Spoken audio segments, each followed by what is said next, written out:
No niin, tervehdys kaikille. Joo, mä oon tosiaan Satu ja mä haluan kertoa vähän Jumalan hyvyydestä, Jumalan rakkaudesta ja siitä, että me voimme luottaa. Ja se, että voidaan kaikki asiat me elämässä, kaikki sydämen halajamiset heittää Jumalalle ja rukouksen kanssa ja rukoilla ja anoa ja uskoa siihen, että Jumalalla on se hyvä suunnitelma ja hyvä tahto meitä jokaista kohtaa. Mä kysyn sulta, että missä sun turva on? Onko sulla turva Jumalassa? Vai onko sun turva maallisissa asioissa? Uskotko sä Jumalan voimaan? Uskotko sä siihen, että Jumalalla on kaikki mahdollista? Uskotko sä siihen, että Jumala on rukouksia kuuluva Jumala?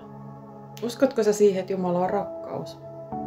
Tiedätkö, kun sä saat kokea sen pelastusvarmuuden, niin tiedätkö, että Jumala tulee muuttaa sun elämän asioita.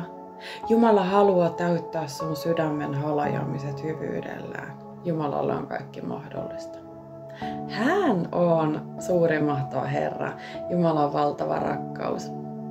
Mä uskon, että kun me tullaan uskoon, me uudesti synnytään ylhäältä, Jeesus tulee meidän sydämeen asumaan, niin Jumalan hyvä työ alkaa meidän elämässä.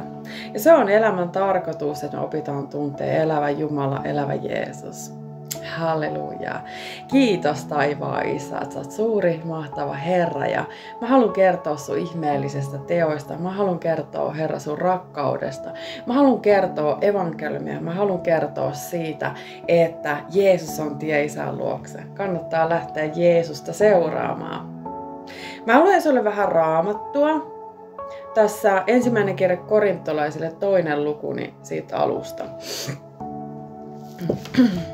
Niinpä kun minä tulin teidän tykönne, veljet, en tullut puheen tai viisauden loistolla teille Jumalan todistusta julistamaan, sillä minä olin päättänyt olla teidän tykönänne tuntematta mitään muuta, paitsi Jeesuksen Kristuksen, hänet ristiinnaulittuna. Ollessani teidän tykönänne, minä olin heikkouden vallassa ja pelossa ja suuressa vavisutuksessa. Minun puheeni ja saarnani ei ollut kiehtovia viisauden sanoja, vaan hengen ja voiman osoittamista. Ettei teidän uskonne perustuisi ihmisten viisauteen, vaan Jumalan voimaan. Hallelujaa.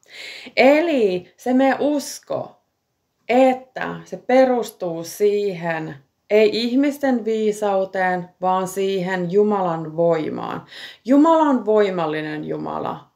Ja mä uskon siihen, että Jumala jakaa armonlahjoja niin kuin hän tahtoo itse kullekin. Ja Jumalalla on se hyvä suunnitelma, Jumalalla on meille jokaiselle se hyvä kutsu.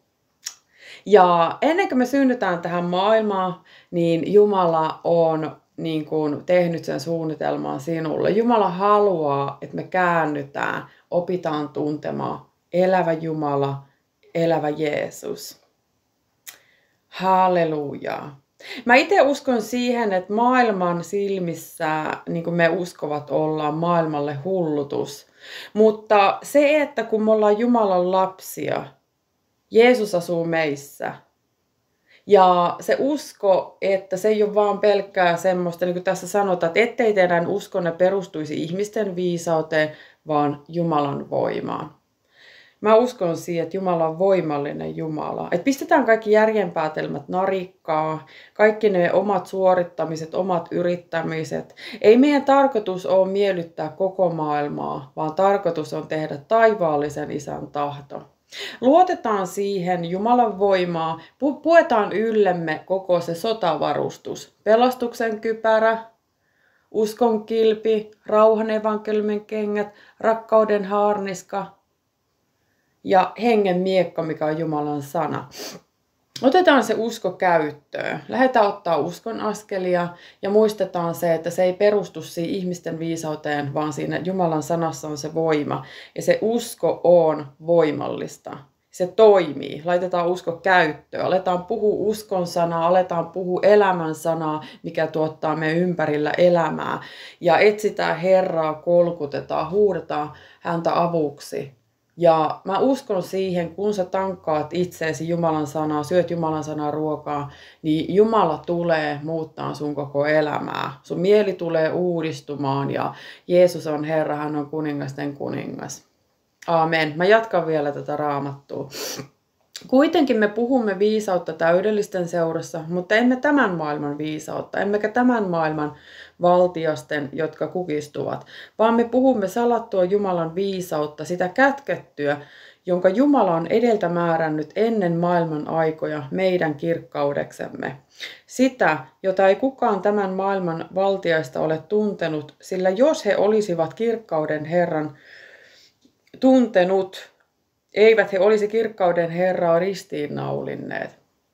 Eli se, että maailma ei tuntenut sitä, että Jeesus on Kristus, hän on voideltu Jumalan poika ja hän on meidän Herramme.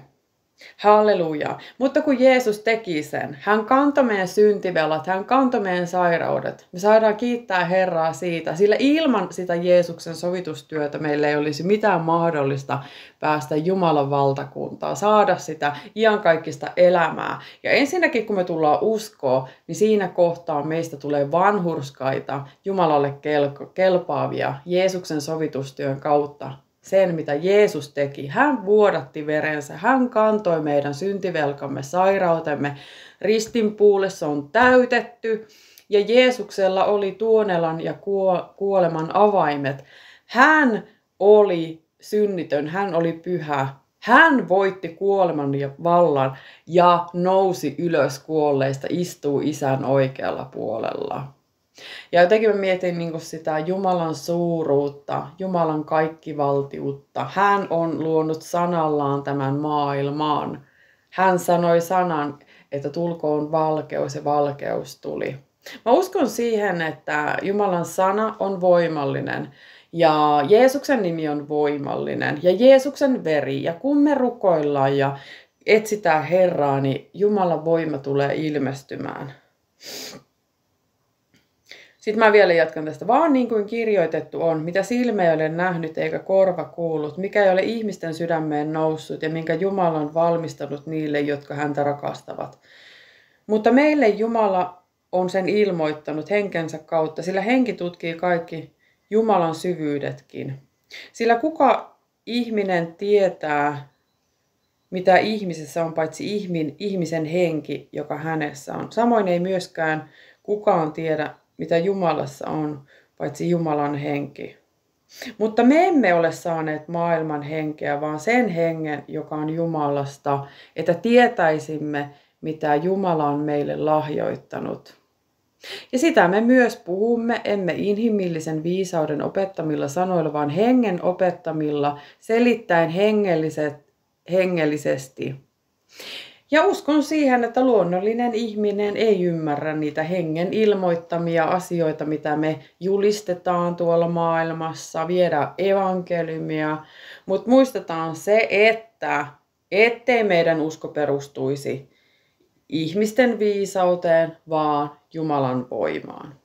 Siihen, että luotetaan siihen Jeesuksen sovitustyöhön, me saadaan vastaanottaa pelastussanoma, me saadaan vastaanottaa iankaikkinen elämä, me saadaan uskoa ihmeisiin ja siihen, kun me rukoillen anotaan, uskotaan saaneemme jo, se on meille tuleva.